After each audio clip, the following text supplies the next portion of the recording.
Cool. This is gonna be an epic podcast, I think, because it's pretty random. I met you 2 or 3 days ago in the gym, and I came to you and said, "You look jacked. You look pretty good." I was about to leave. You were about to leave. Stuff together. We had a conversation. I looked you up on Instagram, and I saw at age 38 you died for 3 minutes. 3 minutes, yeah.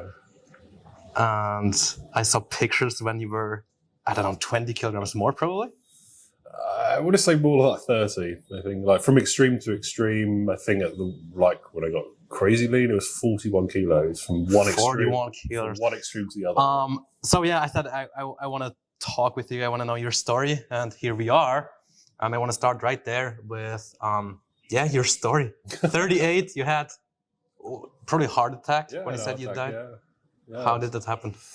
So I guess my life at the time, I was, you've seen the pictures, I was really overweight. So I guess I had a really good career back in London. I went to the gym a little bit like in my mid-20s. So I was in reasonable shape. I was kind of, I think, even as a child, I was overweight. So I spent most of my life overweight. I think it got to the stage in life where I'd been married for like 10 years. I didn't really care how I looked. Etc. I was just kind of more interested in like making money than anything else. So, my life was just working. I worked from home a lot. I did zero exercise. Pretty much ate what I wanted. You were in the banking industry? I was in the banking industry. Yeah. So I used to work in software in the banking industry. So I was self-employed. Very well paid. Yeah, it was kind of. It was kind of very, very lucrative. It's not something that anybody ever dreams of doing as a child, but it's kind of something I fell into a long time ago. And it paid really well, so you just kind of stay. There I was, trying to live along in my normal life. And, the day it happened, I kind of remember really, really well. I was working on a project, and we had special encrypted laptops. You could only work on these encrypted laptops. Software didn't work on anything else. And it was about 3:30 in the afternoon, and my laptop died. And I'm like, fuck, I need to work. And I ring up the help desk, and they said, you can come to London today and collect a new laptop. Okay, I'm going to go to London and collect a new laptop. So I rang up my ex-wife and said, I need to go to London. She goes, you can't go to London. I'm like, why? She goes, we don't remember we're having like a garden furniture delivery today. So I'm like, okay, I'll go tomorrow to go and get this laptop. So I'm like, I've got a few hours. I'm like, what am I going to do? So we were having some work done in our hallway. We were having like a glass staircase put in. And the hall needed painting. So I'm like, nothing else to do? Fuck it. I'm going to paint a hall. So I spent hour and a half painting this hall. And literally, I stood up on the ladder. I literally just finished the last piece. And as I stepped down off the step ladder, I just got this huge pain from here to here. So it literally felt like somebody had a barbell and just did that, just held it there with a lot of pressure. I'm like, whoa. And I knew I wasn't very fit. So I'm thinking, my first reaction is, I've just pulled a muscle because I've just been doing this for the last hour and a half. If you do zero exercise, you could pull a muscle and probably paint the wall. But it just didn't feel right. So I'm after about 5 minutes, I start sweating, which is, I found out after, is a classic heart attack symptom. I felt a bit nauseous, and then I rang my wife, and it was maybe about 5:30 this kind of time, and she said to me, why don't you ring an ambulance? I can't ring an ambulance. I'm not thinking I'm having a heart attack. Especially at 38 years old, I'm I can't. I said, I've probably pulled a muscle. Yeah. And she goes, but you said you don't feel very well. And she goes, this is kind of not normal. And in England, there's like a non-emergency number you can ring, which is 111. And she goes, if you don't want to ring 999, she goes, ring 111. She goes, let them decide. I'm thinking, that's kind of quite a good idea. I'll ring 111. So I rang them up, and they asked me serious questions tell us this. And they said, we're going to send an ambulance. Okay. So they said, are you home? Yes. So I rang my ex-wife back and said, they're sending an ambulance. And she worked maybe half an hour from where we lived. And she said, okay, I'm going to pack up my stuff and I'm coming home. So anyway, 5 minutes later, the ambulance turns up. I let them in, sat in my lounge. They kind of hooked me up to ECG and all sorts of shit. Okay. You were still aware, I still had the same symptoms. I still have this pressure here from shoulder to shoulder. I still feel a bit sick and sweating. And kind of by the time they'd done all this and done all the checks and stuff, my ex-wife came home and they said, based on your symptoms, although my heart rate was like a little bit elevated, it wasn't crazy. It was maybe, I think it was like 90 beats per minute. And my ECG was slightly elevated as well. And they said, based on your symptoms, we want to take you to hospital. I said, do I just go myself type thing? Thinking this is nothing serious. And they said, no, we'll take you. They said, if we take you, they'll see you straight away. They said, if you go on your own, you're going to wait like 4 hours. So I'm like, okay. They said, your wife can come in the ambulance too if she wants. And she said, do you want me to come with you? And I'm thinking we're going to be there for like an hour. So I said, no, I said, take the car. I said, because then we've got a way to get home. Because the hospital was like, I don't know, like 15 miles away. Yeah. So it was like a good 30, 40 minutes in the car. So I said, no, take the car. I said, you go now and I'll see you at the hospital. So she goes off. I get in the back of the ambulance. So I'm lying there with this paramedic. And I remember thinking at the time, she was kind of hot.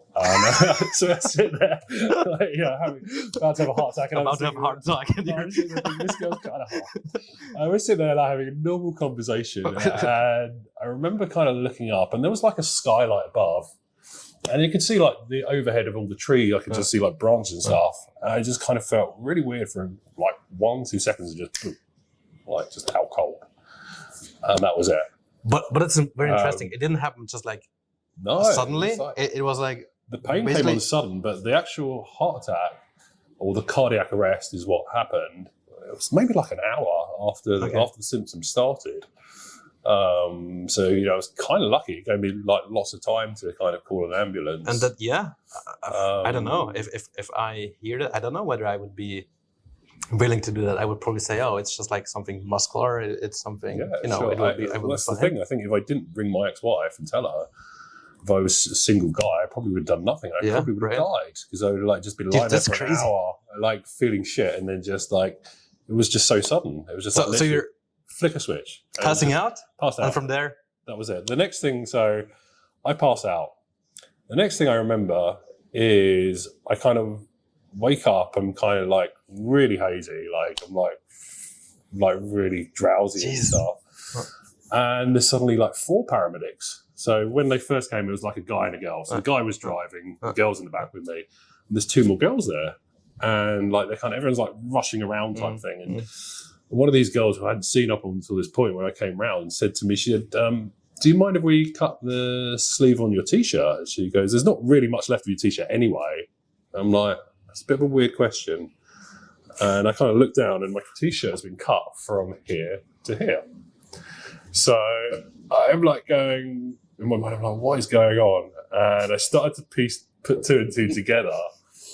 And just before we got to the hospital... So this was still at home? Or no, on we the way there? We were in the ambulance. We were actually travelling towards the end. So there's like 4 of them in the back and someone else is driving who I didn't even see in the end.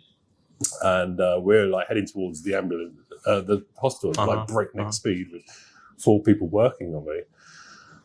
And just before we got to the hospital, the female paramedic who I'd been chained to said to me, she said, oh my God, she goes, you scared the life out of me. She goes, we lost you for 3 minutes. She goes, we were just sitting there having like a normal conversation. So your heart just stopped. Like no that. Pulse? Nothing, just straight to flat line. So she said to me afterwards, she said, we had to defibrillate you twice. Jesus. And she said, you might like later on, once some of the drugs were off, said you might like experience like really bad like pain. You were literally there in the ambulance. In the ambulance. 3 minutes. I might be resting on the defibrillator. Not living. They tried. Yeah. So it took them 3 minutes to get my heart started again from nothing. But how high are the chances after 3 minutes you're still alive? Could also be the other way, right? I don't know. I mean, I think, even after I've heard cases of 15, 20 minutes. Okay, but at least if they weren't there, if they would have been gone. I was dead, I think. Yeah. If I wasn't where I was, I was dead. Yeah, I think it's that simple. I literally couldn't have been any luckier. So I'm just like, and when she told me that, it hit me like a ton of bricks. I'm just like instant realization. I'm like, shit. 38 years old, yeah. and you're having a heart attack. I had a heart attack, I'm sitting in an ambulance. You literally died for 3 minutes. That's so crazy. That's so crazy. It's like the ultimate wake up. I'm like, oh my God, what do I do? So the first question that I start asking myself in my mind is, how is this going to affect me physically for the rest of my life? Because I don't know at this point. I'm literally just lying there, all like drowsy, and they've just told me I've had a heart attack, and I've never read up on heart attacks, so I don't know what the implications of this are. And I'm like, shit. And I just knew right at that moment, it's like, I need to sort my life out, I need to lose weight, I need to quit smoking, all these things. And I'm just like, shit. We get to the hospital, and I'm in a bed, and I'm like surrounded by like doctors and nurses everywhere. Like literally every 3 minutes, felt like someone was throwing another injection of drugs into me. More injections, and more injections, and more injections.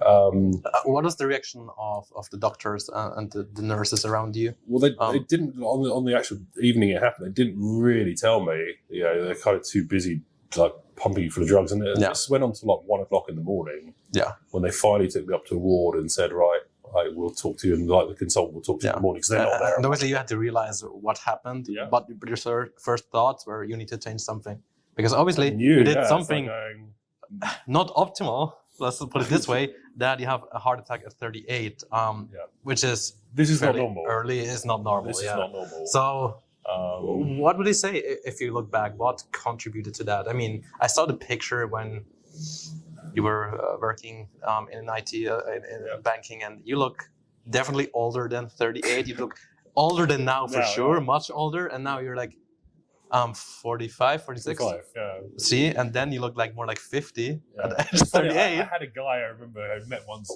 I met for the first time. And he said, he asked me to guess his age, and he looked good for his age. And I said, 55 or something. He said, I'm actually 63 or something. I said, how old do you think I am? And he said 50. Right. And I was like in my 30s, and I was actually really offended by this. Probably wasn't actually that long before this happened. Holy shit. I did look 50. Yeah, it certainly was. You were overweight a bit. You didn't do fitness back then, or just like nothing. Literally zero exercise. How much work did you do? In terms of work, I work. How many hours a day? Anything between 8 and 11, I think, on the typical day, depending how busy I was. Diet? Non-existent? Just non-existent, yeah. Everything was junk food, processed food. Like takeaways every night. Because I had a job that required a lot of input. My ex-wife was the same. She had a really good career, so it was kind of like it was easy for us to just come home and just like, we order an Indian, we order a Chinese, some kind of junk food. Sleep was okay, maybe 7 hours a day, but I said it was the whole exercise thing. I lived combination. Stress, yeah, stress was high, but even silly things like I think about my lifestyle. My closest shop was like a 10-minute walk. I would get in the car to drive to the shop to buy junk food and then come back home. I wouldn't even walk. I think when I was working from home, I'd be lucky if I probably clocked up like 1,500 steps in a day. Because what I'm doing is like coming from upstairs, going downstairs, going back and forth between my office and the kitchen. That's pretty much it. That was kind of the scary thing. So it was a lifestyle. Oof. For how many years had you been doing this? Years and years. 15 years. 15 years, I think. Since my career took off. Before, I hope I don't offend you, it didn't come to mind, maybe you should do some exercise, maybe you should of course eat a bit. I think like everybody talks about it, but it's easy to bury your head in the sand. The status quo, changing nothing is always comfortable. Yeah, that's comfortable, so for me, it was like kind of, life is ticking along. I was kind of worried about, I was more interested in making money than anything else. So I'm not sitting there worrying about diet. I'm not sitting there worrying about exercise too much. Yeah, it probably crossed my mind once in a while. But it was kind of something I forget about in like 15 seconds. Just whatever. Yeah, whatever. And then you had this ultimate wake-up call. Yep. And you decided to change everything. Everything. If I look at you today, I have this picture here on your Instagram, where I see you. What was it? Not even like 8 years ago, 7 years ago. 8 years ago. Yeah, it wasn't a long time ago. And then you look so much older than now. And here you are again, I saw you in the gym. I said, man, this guy is jacked. He lives a healthy lifestyle, good amount of muscle, right? Yeah. It's crazy. It's really crazy. I know, even for me, it's just like, I look at the picture now and I don't associate with it anymore. I see It's pictures really with six-pack abs. yeah. And you did that at age? I would have been 39. So this happened at the heart 39. attack just before You started working out at 38 and you got like Yeah. six-pack 39. Yeah. Yeah. I mean, like I said, There's proof. I get this question fairly often, right? Like, oh, I'm already 40. Can I still get in shape? Or many people use it as an excuse, and here's living proof that you can get in great physical shape. When I said I personal trained for a while just for fun, and if any client I had, I mean, what excuse are they going to give me for not doing it? It's like, I always say that. They To don't them, say that, give me an excuse. I want to hear it. Yeah. There's nothing you can tell me where Like I'm going to no time, and then no there's time, like I work so too many hard. hours. I'm not going to like, accept it. Yeah. From that perspective, I would have been like kind of quite a tough trader because there's no excuse that anybody's going to give me that's going to fly. Man, you could. I mean, you can say, look what happens if you don't do what I say. That's the extreme. If you don't do it, then I mean, you were very, very lucky in your situation, I was right? incredibly lucky. I mean, the doctors told me afterwards that people of my age who have a heart attack typically die because they do exactly what I would have done if I didn't speak to my ex-wife. They do nothing because nobody thinks like a young age at this age to do, they just think the same thing. I've pulled a muscle. Something like that. So, that was, I can't remember what the statistic was, but it was really high and it shocked me when the cardiologist told me this. I'm like, wow. The other thing I was lucky, some people have a cardiac arrest with no symptoms first. If I was at home, I would have been on my own. My wife might come home like 2 hours later and just found me slumped on the floor, like blue or something like that. So, I was super lucky. Let's talk about what you do now in terms of fitness. How often do you work out per week? Usually six. Six times I love being in the gym. I didn't realize this until after the heart attack. So I actually started going to the gym. We talked about this before. That you also, it's a way to socialize, to meet like-minded people. Yeah. I had once a conversation with a 65-year-old, and he told me he likes to go to the gym because he stays young, because he sees the youngsters there and the young people. There's a lot of guys like this in my gym. Like 65, 70 years old. They're in the gym every day. They'll chat to everybody and. Especially living in Thailand, you have the expat lifestyle. The gym is like, most friends I've made have been we come to that. You're living now here in Thailand. That's awesome. So you 6 times a week, you go to the gym. Diet-wise, I mean, you eat fairly clean, I would say. Most of the time, we ate before. We're all human. Obviously. Have periods, it's not... Oh, come on, a pizza on a Saturday night or whatnot. It's about balance. Absolutely. It's about balance. But before this podcast, we had like, the 2 chickens. Chicken and rice. That's it. And it was his idea? Yeah, it was his idea. Yeah. Like, this is my everyday now. This is my everyday. I love it. That's awesome. So, fairly clean diet. How many, do you do more steps than you used to? I've had periods, where I would do I think when I first started doing transformation, one of the protocols was do 10,000 steps a day. And I was still working in London at the time, but it was kind of easy. Whereas beforehand, I would drive to the station, park my car. I'm like, hey, this is like a 15-minute walk. Why am I driving to the station? Beforehand, I was like so unfit. Why was I going to walk to the station and just pay to park my car? I'm like, no, it's not walking. And then the other end, it's like, you instead of getting the bus at the last bit, you walk. It's another 15-minute walk. It was kind of quite easy to do. Yep, it is. It is. I walk every morning and then to the gym, because you know where the gym is. It's like 10-15 minutes, and then I'm there, go back, and I'm 10,000 steps every single day. There you go. Easy. I mean, in Phuket, I would do. I mean, I would wake up. I usually wake up kind of quite early. Just my natural body clock, not because I have to be somewhere. But one of the things I used to really like doing when I was back home was I would wake up in the morning and I'd go for a walk on the beach.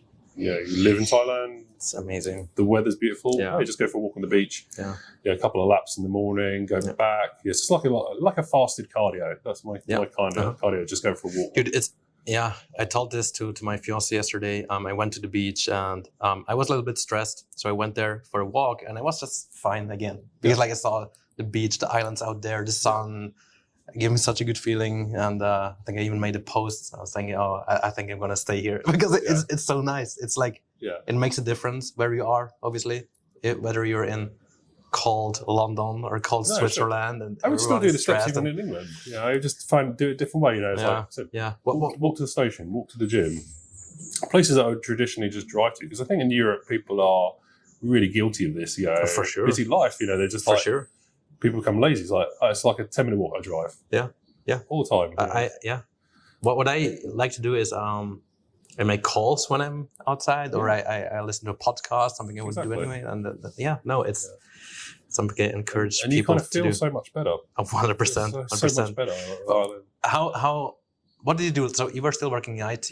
Yeah. You had the stroke, and then did you just decide to quit your job, or what happened? How did you come to Thailand?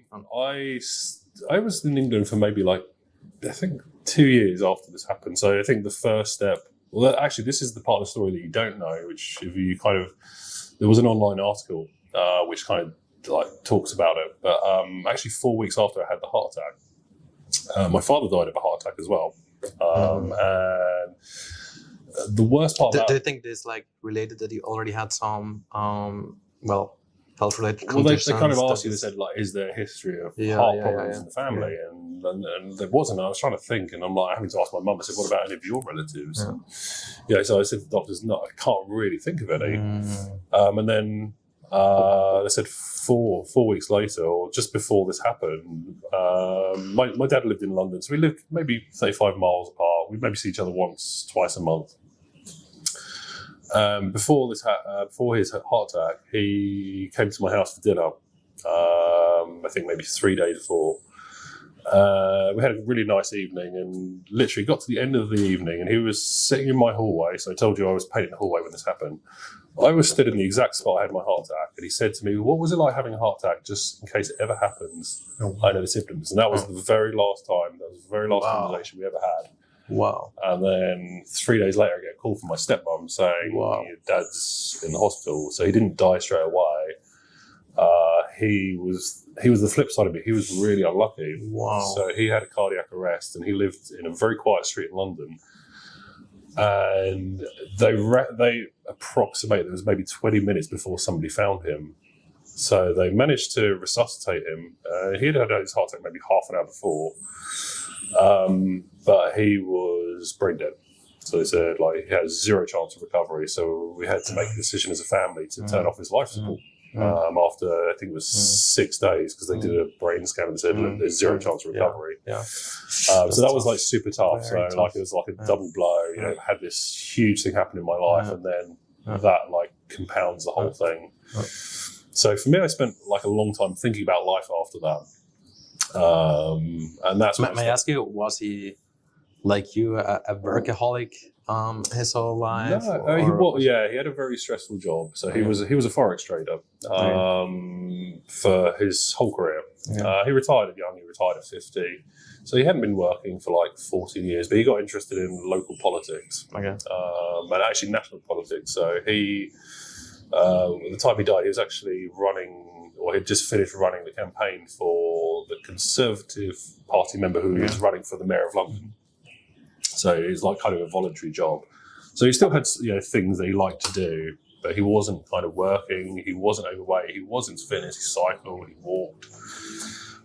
But he was unlucky. So this was kind of like we said, the flip side of being lucky and unlucky. He had his cardiac. I was in the back of an ambulance with 2 paramedics. He was in a street where nobody was there. It was 11 o'clock in the morning. People are at work. So there's nobody there. So it just literally happened to be the first person who happened to come along and find him. When we pause here, lucky and unlucky, I mean, can happen even when you work out, when you look after your health.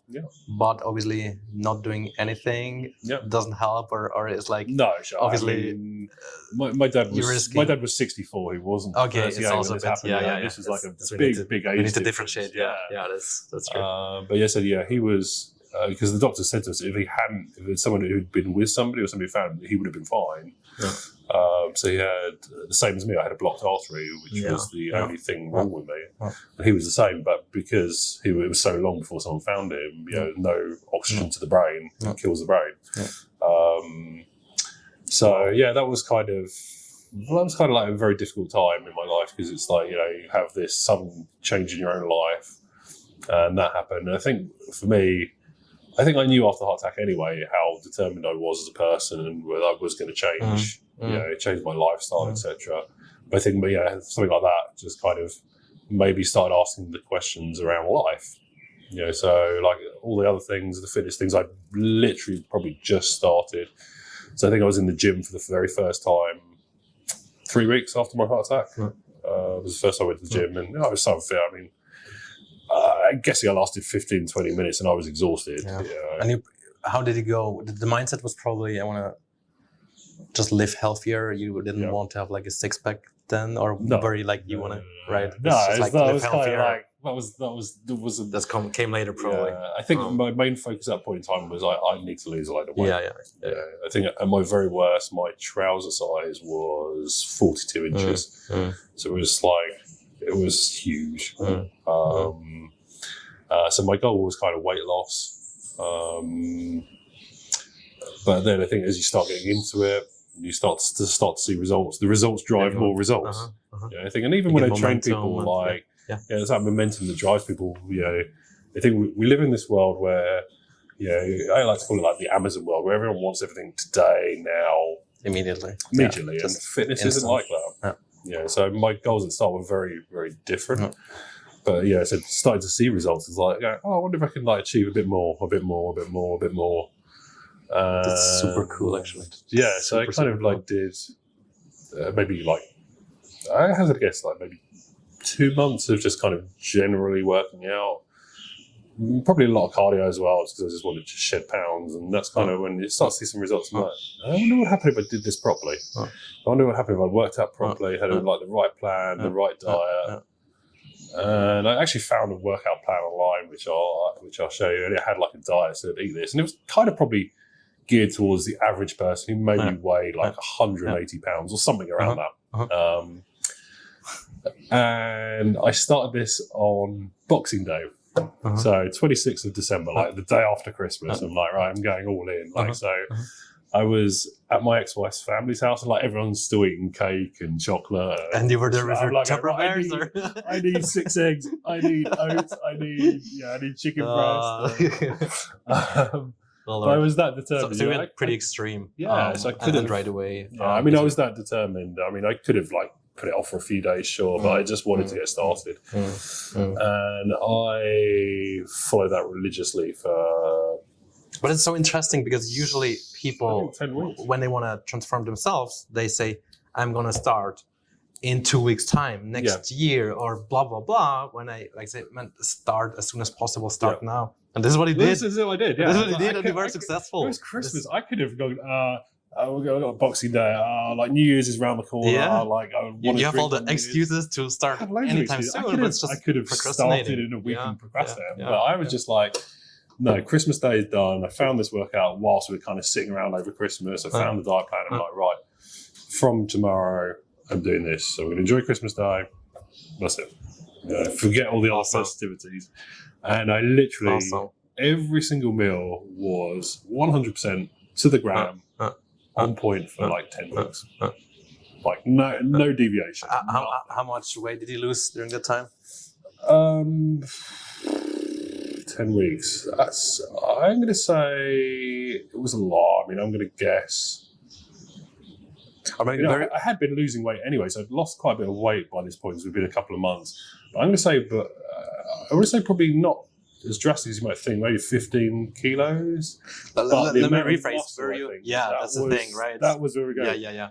The actual fat, the amount of muscle built in down, 10 weeks was scary. It was like, literally, every morning I could see my body changing in front of my eyes. It was kind of like, wow, and I start seeing definition here. Start to see shoulders starting to come out. Start to see some biceps. Like, I think about 7 or 8 weeks later, I'm like, fuck, I can see my abs. Like, shit.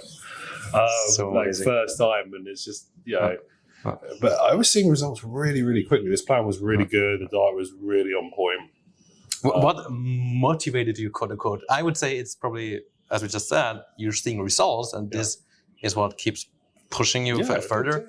Did you have any kind of motivation, kind of? No, right? Because I know the answer. There is no weight loss and being fit had been the motivation because of the heart attack. So like part of this plan was, I think it was 4 days a week lifting and 1 day of cardio. So kind of like. This is a good point here. Yeah, so it's 4 days of lifting, 1 day of cardio, and that's yeah. fucking 5 days of cardio and then one lifting. So there wasn't, but like the walking and stuff was happening naturally because it was just part of a better lifestyle. But like, on one of these days, it's like you must do 30 minutes cardio. So I did. But over time, you get fitter. I started pushing that up, like 35 minutes, 40 minutes, 45 minutes, 50 minutes, an hour. I could sit there on a Stairmaster for an hour. Okay, it kind of gets boring after a while, but like no problem. I'm not out of breath or anything. I can do this comfortably. I throw in some abs in there on my cardio day. And I said I was walking everywhere. So suddenly I've gone from, it didn't happen overnight. Obviously it tapered up, as I said. First I went to the gym, fitness, 15 minutes at best. I was done. What I love more about your entire story here, it was not just, oh, look, this is what I did from day 1 to 3 months and I got in top shape, but you literally changed your life forever. Forever. Like even now you're going to the gym 6 times a week. You even moved country. Like when happened that? So what happened? You're still working? Yeah, I carried on working for, I think just under a year after my heart attack, but it was kind of funny. We mentioned I did my first photos, I did fitness photos.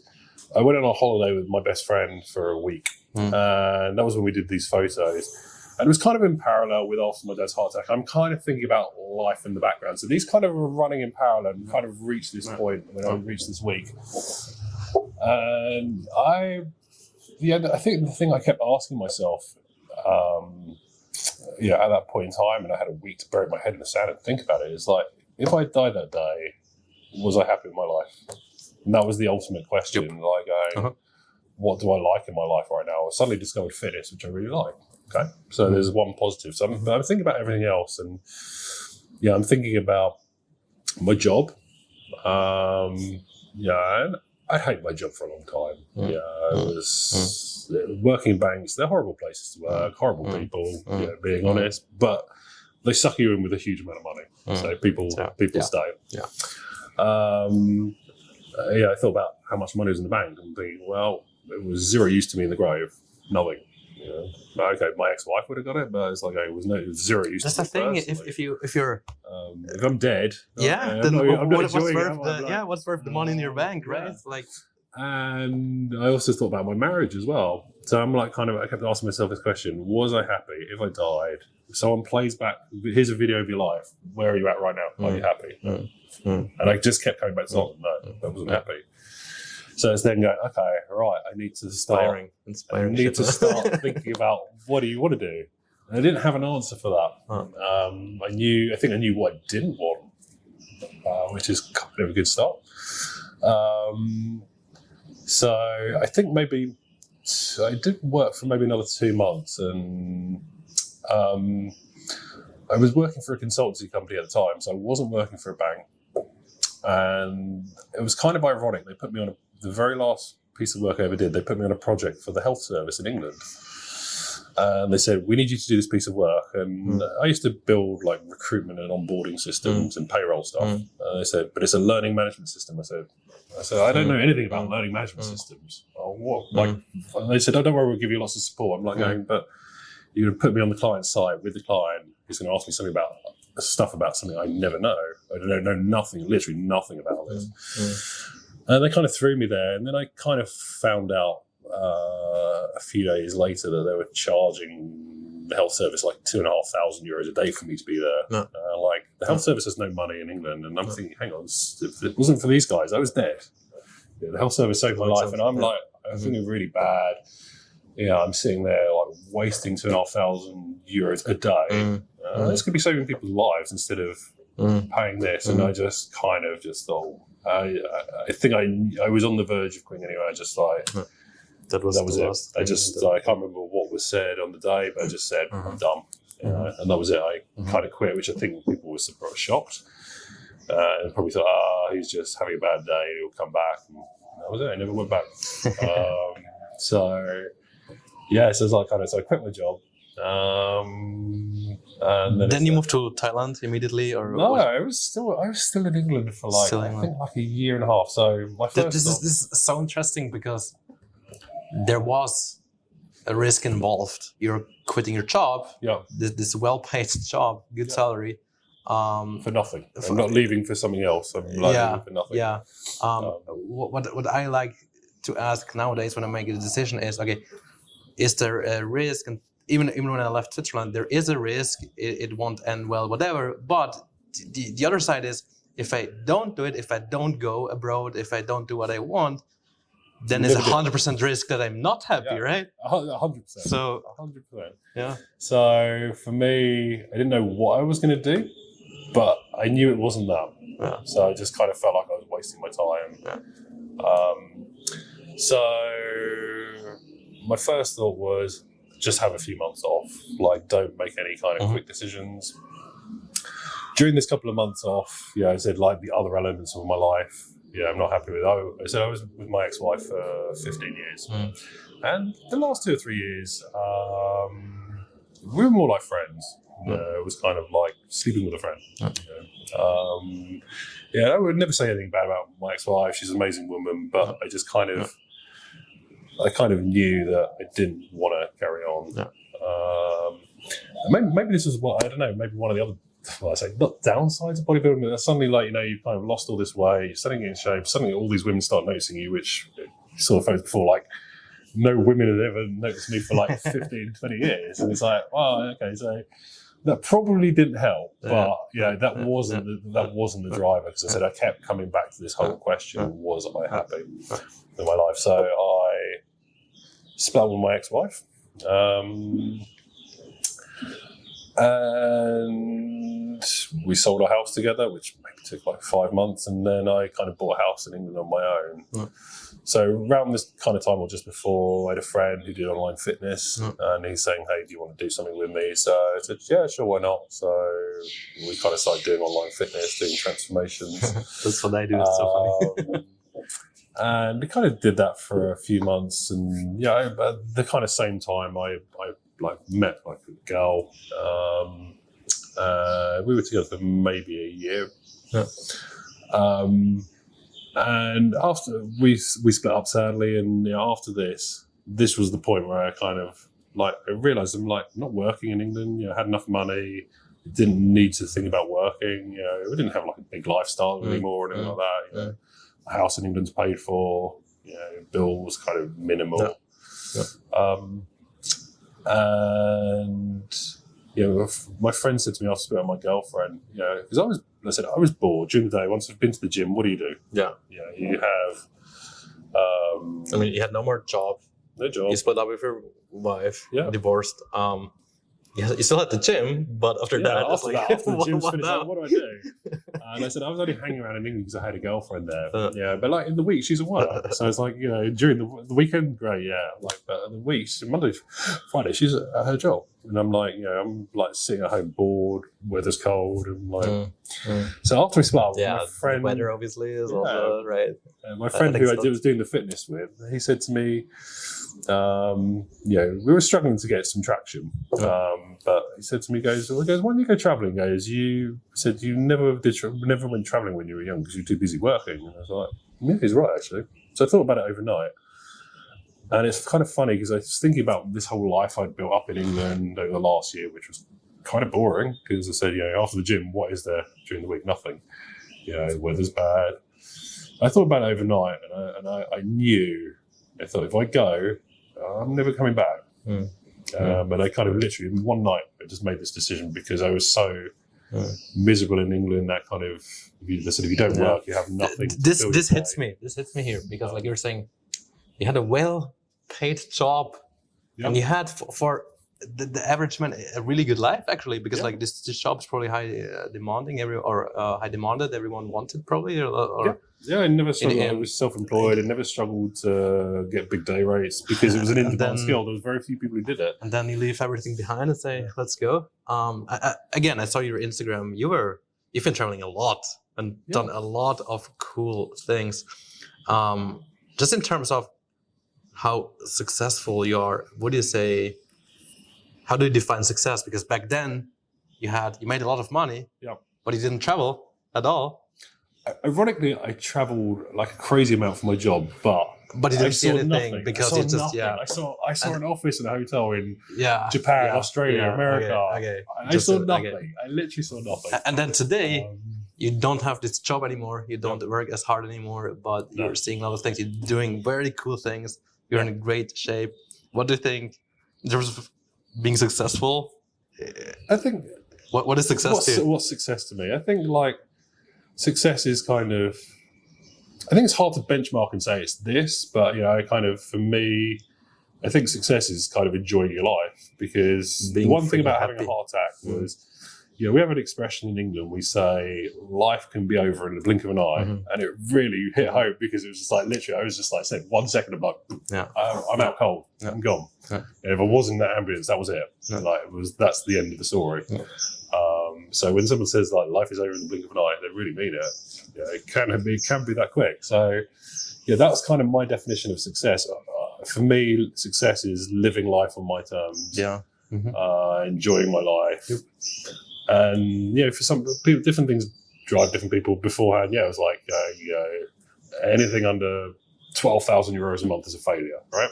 That was success there. Yeah. Now it's like it's totally differently, right? The monetary stuff, the material stuff. When something like this happens to you, it's amazing how quickly it becomes irrelevant. Yeah. Just as I said, because all this stuff, whatever you want to call it, a watch, a car, it's not going with you. It doesn't bring you experiences.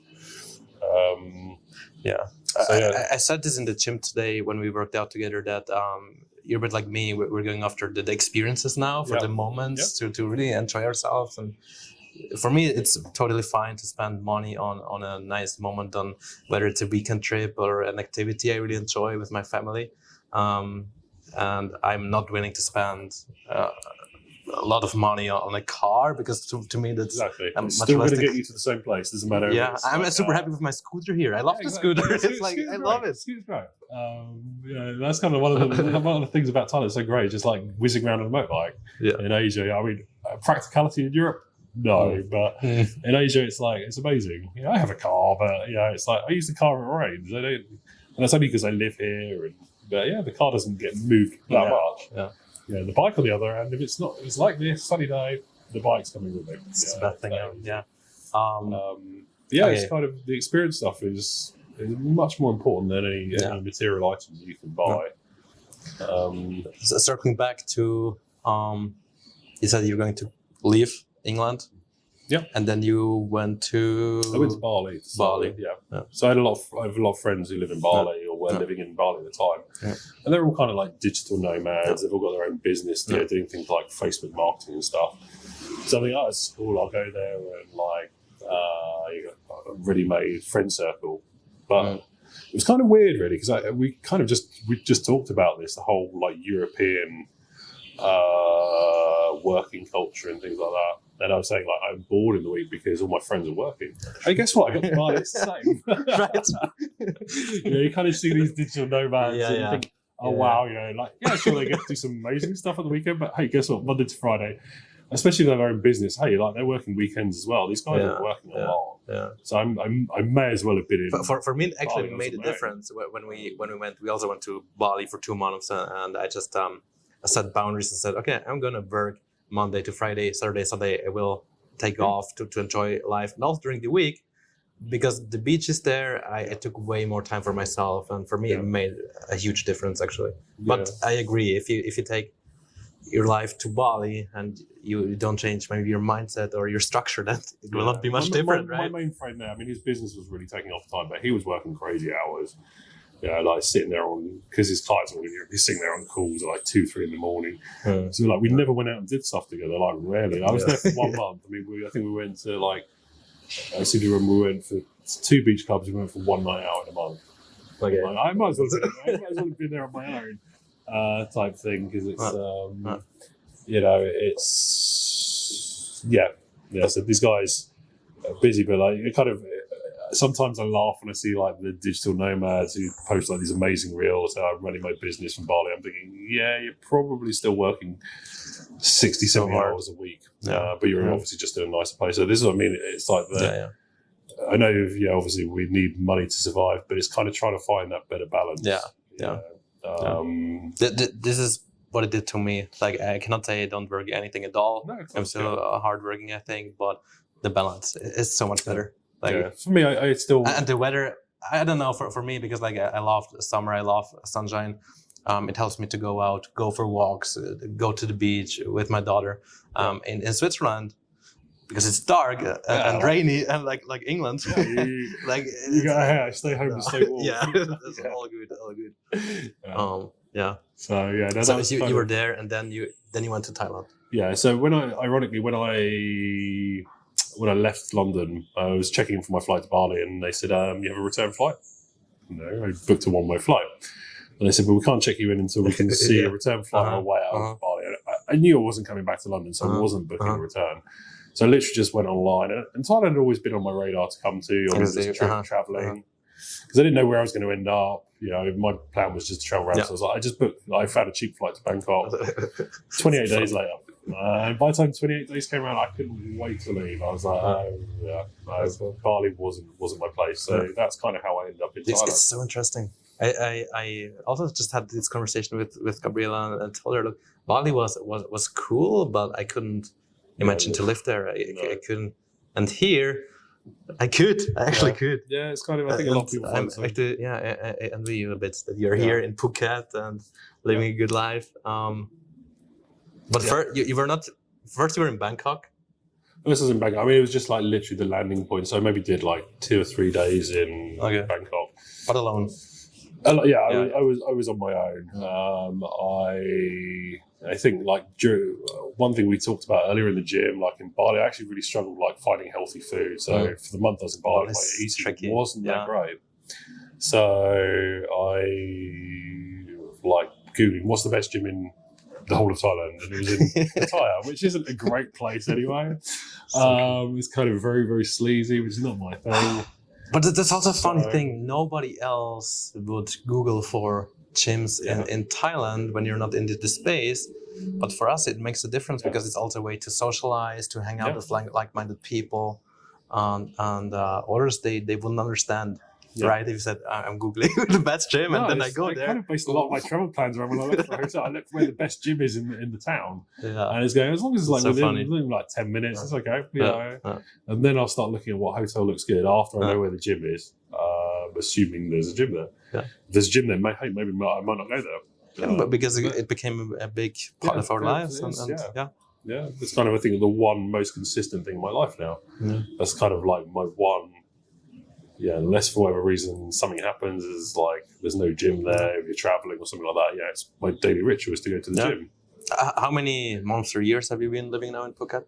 I've been in Phuket just over 3 years. 3 years. Yeah. So I was there I was there for about 4 months before COVID hit. No. Stupid question. Do you regret it? No. if it was kind of. It's funny if you talk about the whole journey as a whole. It's like going like. When people like, I tell people I had a heart attack, they go, "Oh my god, I'm so sorry to hear that." I'm like, "No, it's like the best wake-up call. It was the best thing that ever happened to me. It literally changed my life for the better." You're living off just like savings, or do you do something? So I had a lot of savings. So when I first came to Thailand, I had a house that I'd lived in England, so I just rented it out for the first Airbnb or whatever. Yeah, a couple of years. So I was just living off the rental from the house, doing nothing else. Just because the expenses are so low, right? Here, it's like really, really cheap. I had plenty of savings anyway. But then at one point, I kind of knew Thailand was my spot, and I wanted to move here. So I made the decision to sell my house in England and buy a villa in Phuket. So that was. Would you, if you had the opportunity to change something in the past? Would you quit earlier? Because like obviously you need some money to make this move that you can come here or even have like this house that you're renting out. Would you just have it done earlier, or I think where I was financially was probably like literally right at the right spot in time. Right. Yeah, it's like kind of like it's almost like everything just kind of aligned perfectly. Because obviously, if you don't have savings, if you don't have a job, then it's going to be tricky here as well. If you don't have anything. Sure, anywhere in the world, everybody needs money to survive. But I was kind of sort of like pulling money, but then I sold my house and bought my villa in Phuket. So obviously I had. And so the pictures looks amazing. Looks amazing. Absolutely amazing. The house in England was worth a lot more than the villa in Thailand. So there was obviously more money went into savings. It's like, I think in my mind I need to reinvest this money somewhere. So this is where the whole buy 2 Airbnbs in England came from. Yeah. But during when I've been in Thailand, I met a Dutch guy last year. And it was around the time I was buying my house, and he said, because you have to have a Thai company to buy a villa in Thailand, he said, hey, we should use your company for something. I'm like what? He said, we should start a scooter rental business. I'm like, it's like kind of classic foreigner comes to Thailand and rents scooters. I'm like, okay. It's like, I'm kind of thinking this is just a bit of fun. And but you're still doing it, so before, no. I funny enough, the scooter rental business I sold. Okay. But now you're so this was like I said, maybe last August, flipping them. I'm thinking this is going to be we'd have 10 bikes or something like this. This got serious really quick. We ended up with 60, 70 bikes in wow. Yeah, we bought. I think the very first day we bought a bike, we rented it. Hey, let's go and buy a couple more. So we bought 3 more, rented them straight away, and bought another 5.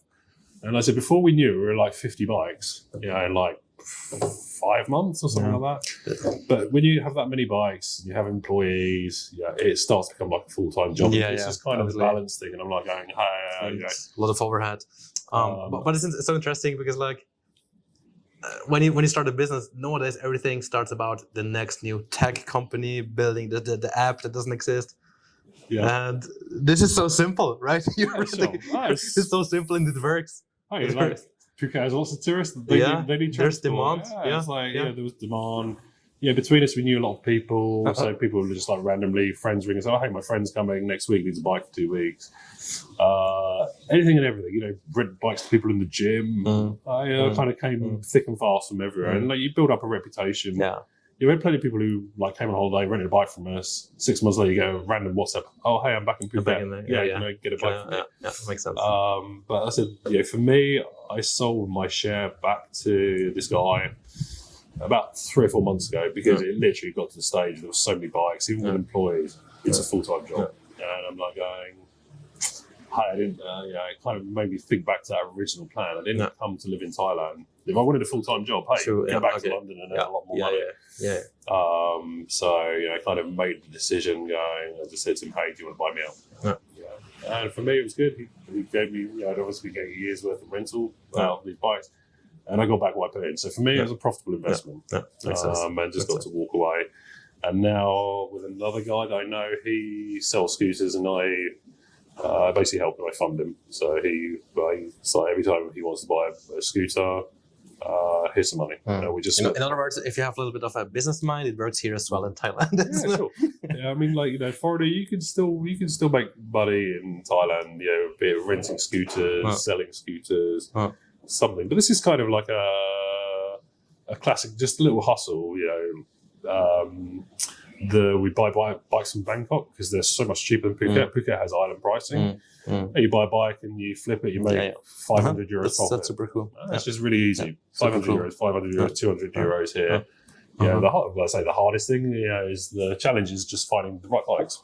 But it's kind of easy to find 5, 6 bikes. And then again, because it's because the expenses are very low. I mean, you have your own house. You said you have solar panels, so you don't even have to pay electricity. I've got a well in my garden. I don't have water. There's no government taxes. Genius. So the running costs are basically zero, literally zero. And the only money I spend is my company expenses and for my work permit, and then whatever I spend. Beyond that, which Thailand is cheap. I would say you're living the life. You do I can scroll through your Instagram feed and something here you went diving or swimming with the shark, the whale shark, whatever. We did that in Philippines. Working out, great physical shape.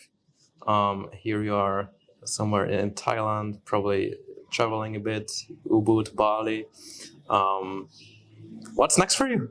Where do you go? Where do you go from here? Ah, that's a good question. So, ironically, the very next thing is we're going back to Europe for a couple of weeks, but literally just for a visit. Meeting, Yeah. Family and friends. So my girlfriend has an apartment in Amsterdam, and her contract's about to finish, so she needs to go back and hand it over and get a deposit back. So we're kind of using an excuse. We have to go and do that. So we're going to use an excuse to go and see my family in England. Yeah, makes sense. And her family in Slovenia. Yeah. So that's kind of like will be next month and be, I don't know, 2-3 weeks. But I won't lie. I mean, I'll be counting down the minutes till we leave because I just want to come back. But yeah, I think like the next 6 months. So for my girlfriend, moving to Thailand is new for her. Yeah.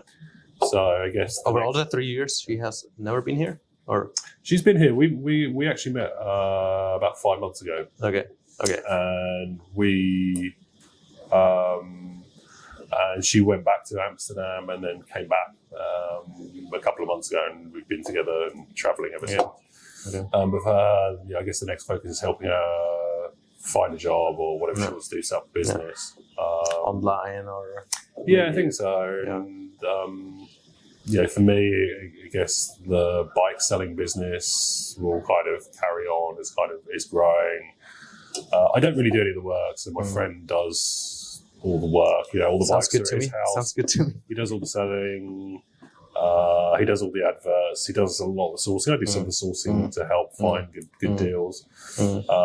But for me, that will grow, I think, quite quickly. He has a lot of customers now. He's selling like 30 bikes a month. So, it could help him expand that and make that really profitable. And, I think that'll kind of be the focus till, I think, maybe November, I'd say. Okay. And then after that, I hope we go traveling again. So, Phuket, I said to you before. Living the life. Super busy. Yeah. Awesome. December to March is kind of horribly busy that I just want to leave Phuket. So, hence how we met here in Krabi. I'm escaping the crowds of Phuket because it's too busy.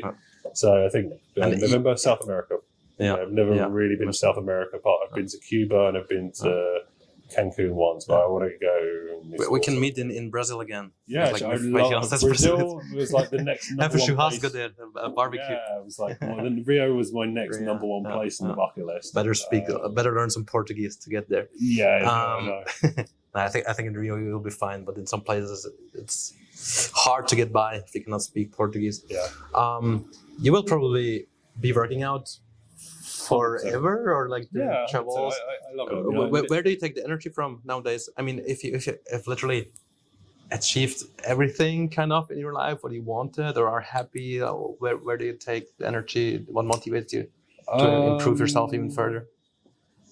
That's a very, very good question. A very good question. I don't know. I think like with the gym, it's just something I just discovered I love. So that the fitness thing, I think, will always be passion that develops. It's ingrained in me. Even if I have like 3-4 days where I don't work out for some reason because we're traveling somewhere there's no gym, I get cranky. I just want to go to the gym. I'm in 3 days and then I need to work out. I need to work out. I don't care if it's like the worst hotel gym in the world. I need to do something.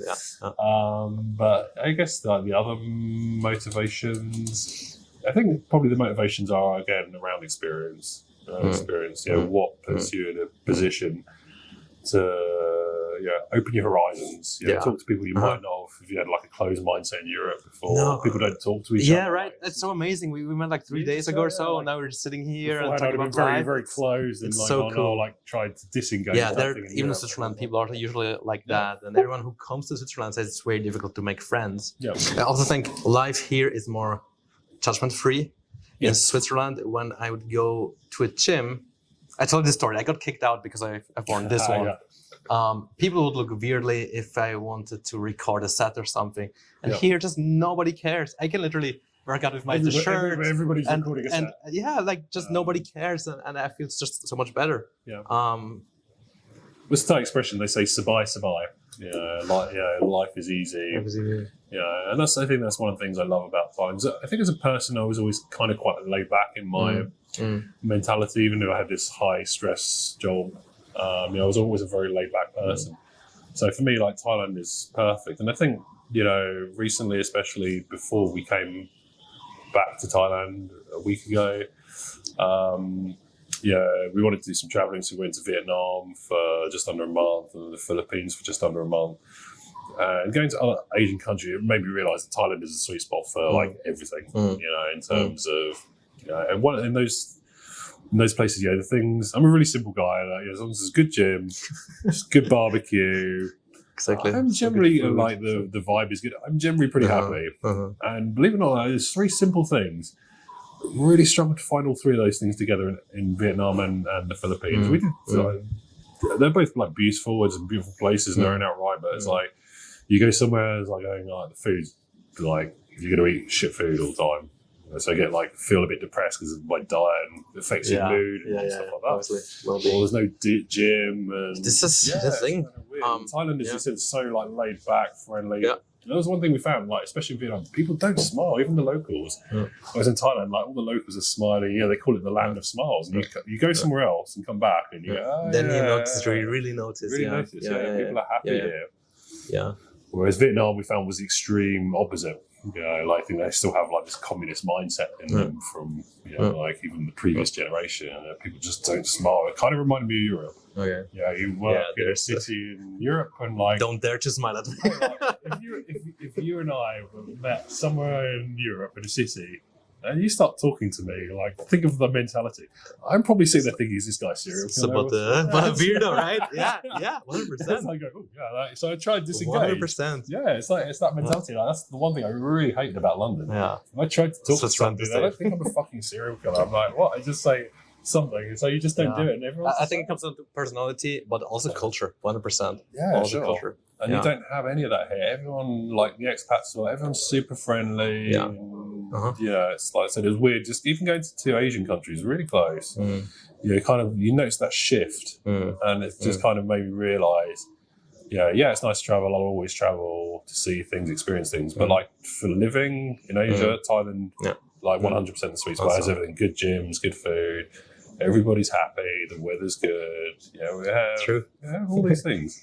True. I think all the Asian countries that I've been to in my travels the last couple of years, Bali, attempt to live in. Thailand knocks these places down 100%. But I mean, obviously, for some people they prefer Vietnam, they prefer Bali. That's okay. Obviously. For me, this is the one. This is super, super inspiring for me. And it really appreciate you opening up and telling your story. It's mind blowing to me. Again, I know it wouldn't work in Switzerland. I wouldn't also probably not ask just some random guy to record a podcast or something like that, or even say that you're tagged. Tell me about not talking to people in Switzerland. It's different. Maybe to wrap this up, what 3 tips would you give to someone who is maybe in a similar situation, doesn't do any sports, is a little bit overweight, has a well-paid job, but is not really happy?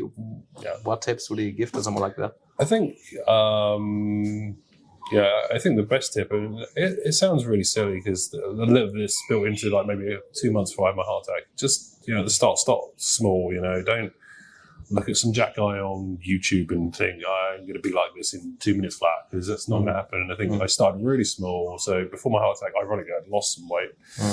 And I kind of, just the most simple thing, refined sugar. I used to put a load of sugar in my coffee. I don't drink a lot of coffee, I still do. But instead of doing this, hey, are you sweetener? Now having your Coke Zero, Pepsi. I used to drink Pepsi whole bottles of regular Coke. It's I'm going to switch to Coke Zero or Pepsi Max with no sugar in it. And you'd be amazed, even just something like that. Before my heart attack, ironically, I lost maybe 20 pounds just for a couple of months of just dropping sugar. Something so simple. It wasn't like I was suddenly more active or anything like that. So, small things can make a big difference. Absolutely. Because I think modern diet, it's kind of scary the amount of sugar that's in everything. Yeah, so this is certainly a good tip. Just cut sugar. Just cut sugar. I mean, don't get me wrong, you're never going to avoid it totally, but just silly things like drinks is kind of classic. Absolutely. It's kind of everywhere. What would be 2 more? 2 more tips. And with the gym again, I think probably the number 1 tip was how I started again. Start small. The number 1 goal, and I think for a lot of people where they kind of go wrong is, especially lifting weights, they go in, you're kind of warm, it feels good, and more weight on. Yeah, I think a lot of people get injured really, really quickly because they get too over enthusiastic at the start. So again, don't try to copy like the fitness models program. Because I hear, I started on YouTube, but it's like start something super. You don't need to start something super complex. Even if you do like a whole body 3 times a week, just be realistic. The goal. Yes, I said I think that's what puts off most people at the start is a lot of people injure themselves really quickly from being out of shape like I was. I was kind of conscious of this. I didn't want to get injured, so I kind of started small. I remember the very first time I did dumbbell chest press. I think it was like 12.5 kilos. And damn, that was heavy. I tell my clients to start with like 4 or 6 kilograms. Wow, I remember doing like 8 reps and going, shit, that's not really heavy. And now it's just like going, God, that wouldn't even be a warm up now. But you don't just arrive there. What did you do this morning? 47.5 kilograms. Decent. That was decent. I was like so 4 times what I did the very first time I did dumbbell chest press. But again, as I said, injury prevention is kind of 100%. Kind of pretty key. Third one. Third one, I think, is really just determination. I think a lot of people talk about. They want to make changes, and right now January is very typical. This time of year is right? kind of like I'm gonna get in shape. I'm gonna eat better. I'm gonna do that, and then I think again it's kind of this comes back to again the same thing. People go from one extreme to the other. Like I said, especially like the January thing. Like go from like let's say for argument's sake, this guy eats 3,500 calories. He thinks like in one day he's going to go from 3,500 calories to 1,000 calories. A day, it's like. Although you did kind of that with the diet plan, right? You just went in very it was dedicated. Kind of. I was super dedicated, but it was not that much of a deficit. It wasn't extreme. It was very high protein. I wasn't used to eating protein, so I was like literally forcing some of these meals down to me. Oh my god, I'm so full. I'm like, I'm not used to eating clean food and unrefined food. And that stuff. It's not eating a lot of protein. It's filling, and you're just like, oh. You can actually eat a lot, right? You can actually eat a lot and be healthy or now you're kind of used to it. But the first 3 weeks of eating high protein, you really struggle. Because I have a client who got also like 6-pack abs, age 40, and then he was also his reaction. I'm eating so much, like because before he ate like maybe I don't know 2 times a day, but like just crap, and obviously it's completely different feeling. Stuff doesn't fill you up either. So you're always kind of hungry. But it was kind of for me. It's like just don't drop from. There's plenty of people who can help you. Obviously, the people that listen to your podcast, often you can set them up with diets. What do you think of coaches? I haven't even asked you about that, but I know you've worked with coaches in the past, right? I mean, you were one yourself. Like when you did this photo shoot that I found on Instagram, were you working with a coach there? So I was working with a friend of mine in England. I was thinking I was in good shape, and for me it was like I'd have been doing it for maybe like a year or so, and I'm like, I want to like go real like next level and help. I mean, you can get to a certain place by your own. It's certainly possible at some point. It's probably I found a really good workout plan, a really good diet. It wasn't tailored to me. This was like it's something from the internet, right? It works for some time. Geared towards average, what they deemed to be the average man. Probably weighed like 180 pounds. I weighed more than this. But for me, it was good because my body just responded really well. Like if somebody started eating a lot of protein, like maybe not quite a pound of protein per gram per pound of body weight, but it was still suddenly a lot of protein. So I started like building muscle like crazy because you suddenly eating things in the right quantities, etc., which I've never done before. You need to have something more customized because obviously, I mean, those plans, 100,000, probably millions of people follow the exact same thing. And but the problem is, I said, most people when they think of weight loss, they think of like, but they've gone from this like feast to famine in one fell swoop. And like bodybuilding is not about famine because hey, guess what? If you don't eat, you're not going to build any muscle. You have zero energy. Exactly. You need food to recover. So this is why I think this is the other tip. Don't go that way because if you last 5 days, I'm genuinely shocked. Because I've had clients I've set them up with diets before, and they'll say, "Hey, this is too much food." They say, "Hey." They just said, actually, you can get both extremes. This is either too much food or too little food. There's both, There's both. Generally, this is generally it's like, this is too much food, and it's like, I just say to my clients at times, say like, I would add a tip. Essentially, if you follow this process, they give you, I promise you. I said, I put my life savings on it. You'll get the results. Trust the process. This is another process. Yeah, good tip. Because it does work. Yeah. It's proven the world over. Yeah. But I'd say to clients as well, I said, like, I can give you all the tools and give you all the support, but you have to execute it. You cannot work out. I cannot work out for someone else. I cannot eat for someone else. Like, as coach, you build the plan and like the blueprints how to get there, but execute. This is it. But every client who ever executes, show me any client who executed what their coach said with bad results. It doesn't exist. Will not find it right. So this isn't magic. This is it's a process. It's a formula. And the formula works. It's proven the world over. 100%. But the kind of irony with weight loss is that people with their mind formulate something else. This is too much food. I need to be eating 1,000 calories down here. And after 5 days, they're like, I'm so hungry. They're just this huge blowout on like That's Friday, very true. night, That's very true. Pizza, curry, loads of drinks. So trust the process. There's the weird bits. I always say to clients as well, you trust the process, trust that. If people are really shocked after like a week or 2 weeks, and they say, I've never actually been hungry. I'm like, no, I told you weren't going to be hungry. And they're really genuinely surprised by that. And it's like, I feel like I've got good energy and stuff because they're suddenly eating like unrefined food, they're eating natural foods. Have enough energy to power their day, and they start to see results, and that's kind of that's kind of the number one thing. One takeaway for me also from this podcast or this chat here with you is like what he said, that you take some time aside to really think of what you want to do with your life, and when life would be over tomorrow, would you die? Would you happily? Be happy? Yeah. And it was funny. We had this when we went in Bali, went to an island, and then we had turbulences, and we were joking around. Oh, now we're going under. We were not going to make it. And I was like, okay, if this would be the end, and it was like there, and my fiance was shocked, but I was telling her, man, I would say I had a very fulfilling life, and this was like the start for me. I'm on the right path, right? If I can say that. If you can genuinely come out, and genuinely ask yourself that question, you say, I'm happy, I'm fulfilled, you're in the right place. Yeah, 100%. Whereas for me, I was kind of like, I was on the opposite end of the spectrum, like, wow, I'm lost. I don't know. This is my life. This isn't it. Awesome. I was just lucky. I had the opportunity to just change. Very inspiring. The story. Very inspiring. I think that's a good point, a good time to wrap this up. Thanks for doing this with me. Yes, sir. This was absolutely inspiring. Yeah. No. So thanks a lot. See you in the gym. See you in the gym tomorrow. Cheers. No, that's really good. Huge. That's definitely worth it. Like you told me a little bit of your story, but now when it comes out, that was the whole story. Wow, that was.